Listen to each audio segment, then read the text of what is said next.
Welcome back, everyone. I'm Ty from ZDV Media, and today we'll be covering camera raw curves. So, the camera raw curves have a very similar effect to the basics. I prefer the basics, but the curves have a little bit more pinpoint control. Here at the bottom, you will have your darks. This is the button that will affect your darks. You drag this however you want to affect your darks. Up at the top, you will have your lights. So this will affect all your highlights and all of the light in the image. Bringing this all the way down will create a black image because there's zero light output. Bringing this all the way up will get rid of all of your blacks, therefore creating a white image. Now, everything in between will be your midsection. So this will be all of the specific areas. So behind you can see your histogram. So you can see that this section is spiked too much. So you can bring it down. What most people do is they do something called an S-curve, where they put one in the middle, one near the bottom, and then one up here. And that creates a very dynamic image. So in order to properly read one of these S-curves, you use your spikes here. So because this spike is so high, you lower it a little bit and put it down here. So this brings that spike down to this area. This spike, you're bringing all the way down here. There's no spike here, so you can just leave this here.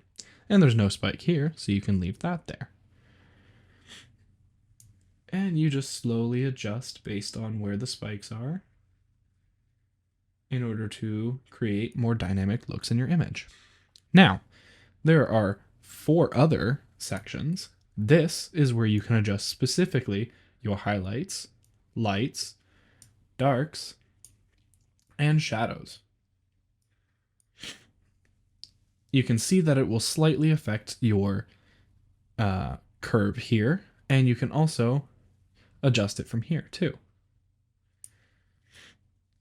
In the red and cyan channel, this is where you can color correct. So if your image is too red or too cyan, you can either bring it more to the cyan or more towards the reds. This also helps with color grading, which we will tackle in a later video. The green and the blue sections have very similar aspects. Too much green, you add more purple. Too much purple, you add more green. This helps when it comes to colored lighting, which typically happens during events, during concerts, in casinos and bars and stuff. You'll see a lot of colored lighting, so you can adjust specific areas in order to adjust the coloring of the light. However, this can also be affected by the temperature and tint sections in your basics. However, the red section does not control anything in the temperature or the tint. However, when you mix temperature and tint, you can kind of get cyan and red.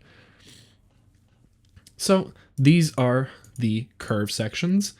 These will take a little bit of time for newcomers to adjust to, but they are very helpful if you can figure out how to properly use them. I suggest messing around with them, just figuring out exactly where each of these things gets affected. Thank you very much for watching. I hope this helped.